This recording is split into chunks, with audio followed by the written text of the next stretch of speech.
Kia ora tamariki, welcome to another Discovery Time. I'm Jessie, one of the children's librarians, and today I'm going to be teaching Kate, the other children's librarian, how to make slime. So to make slime, we're going to need a plate to put our PVA glue in, some borax, some water, something to stir it with, and if you've got some paint lying around that you can change the colour with, paint's always good as well. I'm now joined by Kate and Jules, and I've set them up with a half a cup of PVA glue on a plate and just a little stirrer that they can start stirring and combining all the ingredients together. So we've got some paint, so these guys are going to add a little bit of paint to their PVA glue just to make it all colourful and stir it in.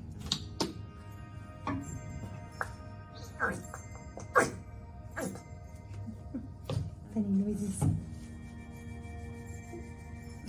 So for your borax, you're just going to use a teaspoon of borax to a cup of water and then give it a good shake, making sure that it's in something that's easily pourable, a little cup or something, so you can pour it into your PVA glue easy. Once these guys have put all their colour into their PVA, we're going to add a teaspoon of borax mixture first, and they're going to stir that in.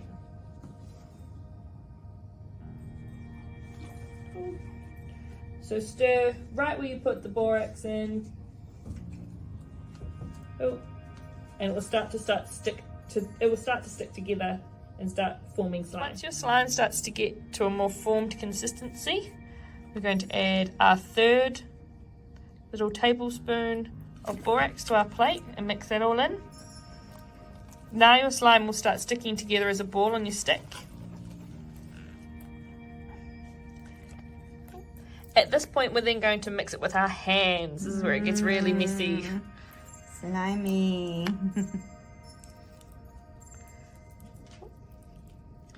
While you're mixing it with your hands, you're going to add your fourth tablespoon of borax to your mixture. It's easier to mix it with your hands at this point because you can start feeling it going silky.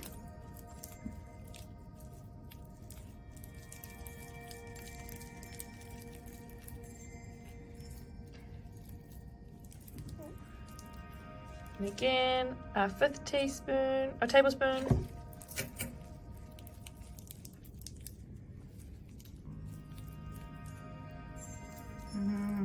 Slimy. Oh yeah, look at that. So the more that Kate kneads it together, the more kind of solid it starts to be, and it starts to pull the slime away from her hands because it's starting to actually turn into slime. Cool. So it's still a little bit sticky. So we're going to add a teeny bit amount. So at this point, we're just going to be adding small amounts of borax to the slime. Otherwise, you'll dry the slime out too much.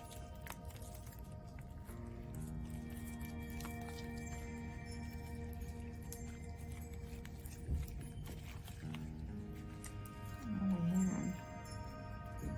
I feel the change of the consistency now. It's all coming off my hand easily.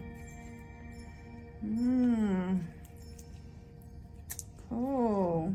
So Jules is back on her second tablespoon of borax. So we'll do the process again so we can see how the slime changes when we put the borax in. So I'm going to put the borax right onto the ball of slime that's starting. Just around a tablespoon. And Jules can mix that in. And then it will start to become firmer and firmer on the stick.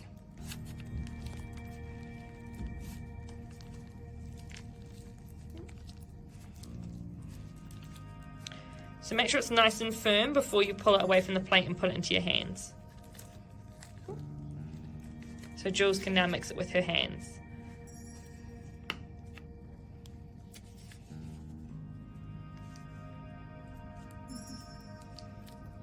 Oh, and this will add another tablespoon of borax.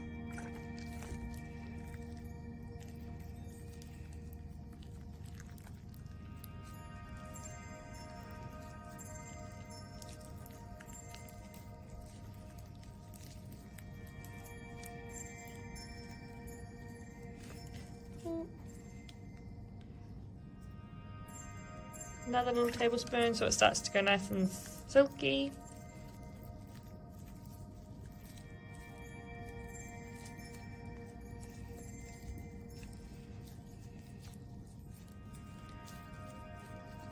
and then the slime will start to firm up and pull off all the other slime from your hands and be stretchable. So Jules and Kate's slime is now started to form, so it's all stretchy and I can touch it without getting any slime on my hands. So they need about 4 to 5 tablespoons of borax in each of them, but it's just really figuring out the consistency and if it starts to stop being sticky in your hands.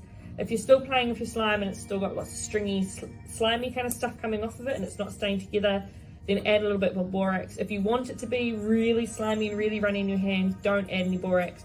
Just remember, it's very runny and sticky if it gets on your furniture or your fabric, so have some newspaper or some paper towels around with you. And all the instructions are going to be in the link below. And send us your slime when you made it. Cool. Join us next time. Ka kite, bye. Ka kite.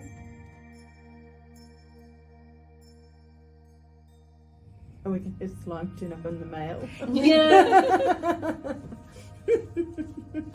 Yeah. Maybe. Let's send us your slime. I meant send us your slime like pictures. Pictures.